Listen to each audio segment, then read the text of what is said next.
hills and trees, losing their leaves and their faces becoming tired. I wish I could discover something that doesn't expire. Come and stumble me.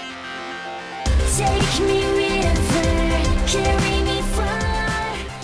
Hi everybody, my name is Casey and I'm the owner and photographer of Casey Letch Photography, and today I'm going to do a how-to on this photography backdrop here. As you can see, this right side I've already finished. This is my first time making one, so I wanted to kind of get the first side finished to make sure that it was going to work out okay.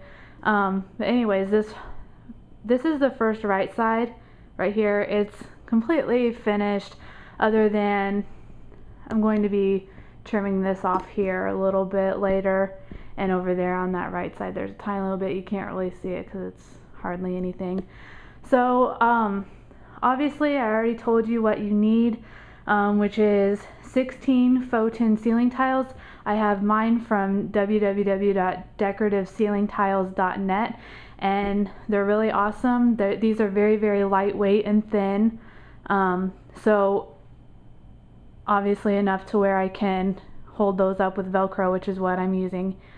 For these, you'll also want 2 foil-faced foam sheathing boards is what I have. Any foam boards will probably work as long as they're sturdy enough to hold it up and straight when you go to use it for a photography background. And you want them to be 4 by 8 because each tile is 2 by 2, so it'll make a one big 8 by 8 backdrop. Obviously, like you saw here, mine is a couple inches shorter just because what I did with these tiles, I kind of overlapped the edges of them. That way that there was no real seams showing, which I'll show you that up close later. But anyways, I just finished this right side so I could make sure I was doing it right. And what I'm going to show you now is how I did that on this left side here. So I'm going to probably show you again. Just duct tape right here so that they stay together, and up at the top on the back I'll just put some duct tape so they stay together while I'm trying to get this side right here lined up with that one, since I'll be overlapping them a little bit. So let's get started. Okay, so here we are at the top of the backdrop, and here's what the tiles look like. They're really, really lightweight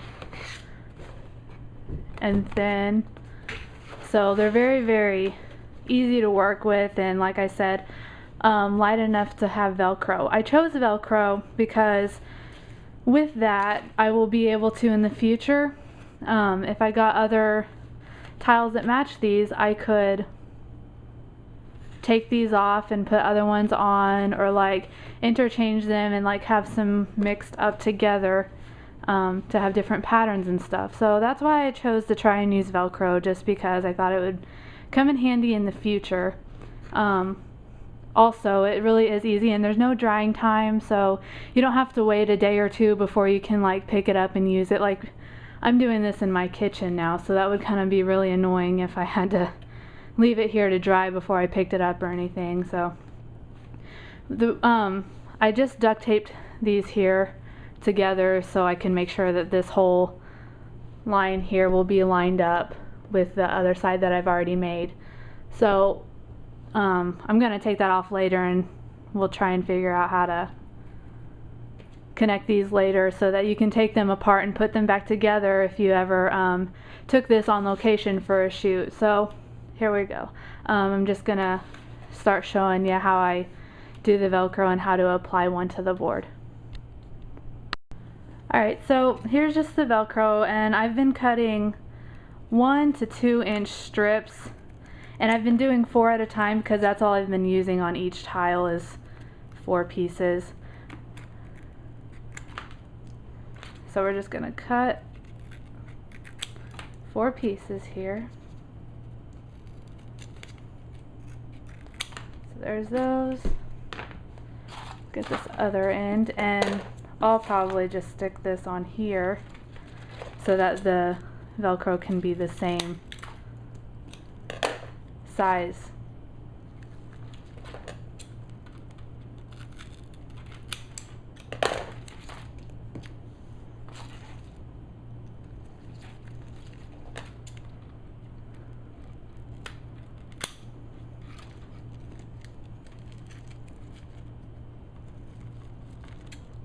So the Velcro is real easy, and like it does take a little bit every time to do a tile, just cutting those up and stuff, but I'll like, once they're cut up, I'll mush them together like that so they're already nice and tight for whenever they're attaching the tile to the board.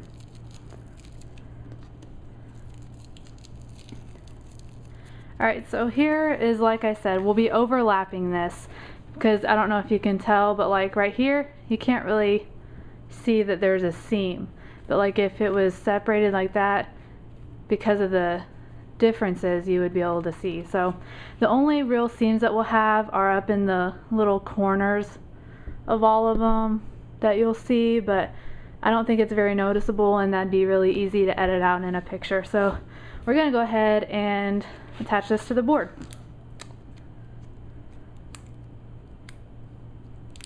If I can get the sticker off.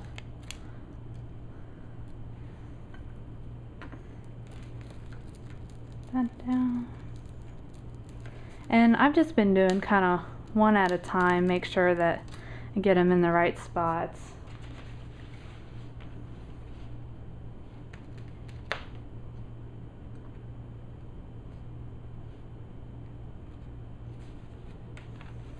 And once you get it aligned at the top here how you want it, and along with this one, you're just good to press down. Alright, and then we will move on to this corner over here.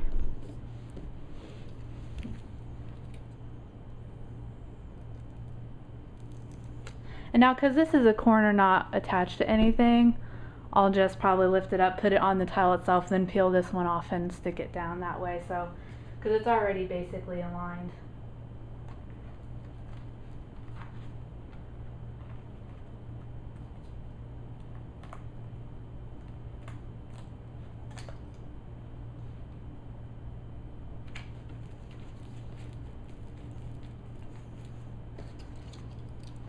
Alright, and on to these corners up here.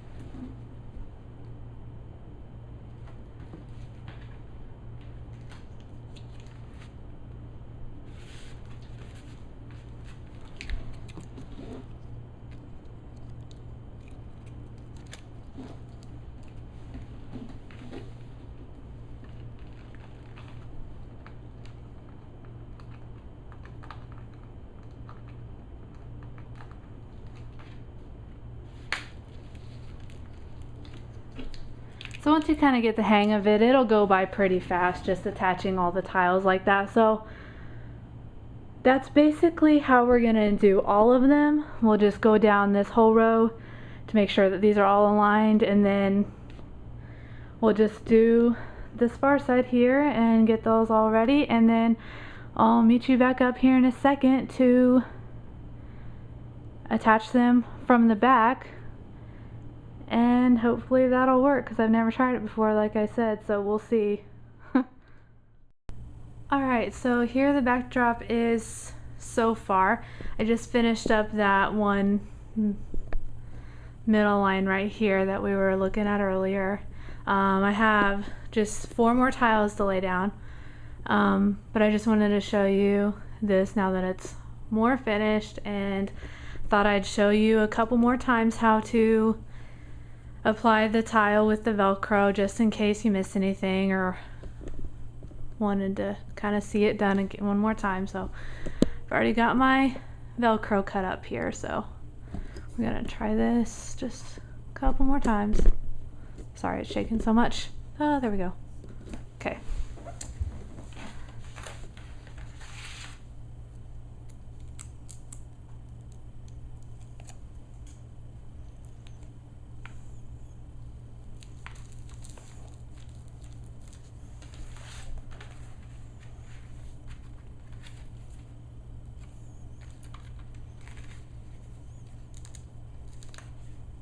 Just lining that up, and now I'm just gonna lay that down. because that works pretty good. If you kind of lay it on top, get it all lined up, just lift up the corner a little bit where you're wanting to lay it down, and then just press down, because sometimes just trying to drop it right on it isn't going to work and it's going to be a little off. But if you get it kind of how you want it first, then just lift up that corner and like fold it back down over it. That'll work pretty good most times.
Alright, so there it is again.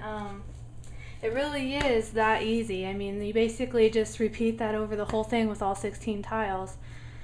And you don't have to overlap them like I am, especially if you have like a different tile or anything like that.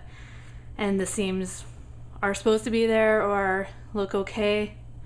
But like I said, that was my own personal preference that I wanted to do for these. So I'm just going to lay these next 3 down, and then we'll try and hook them up in the back.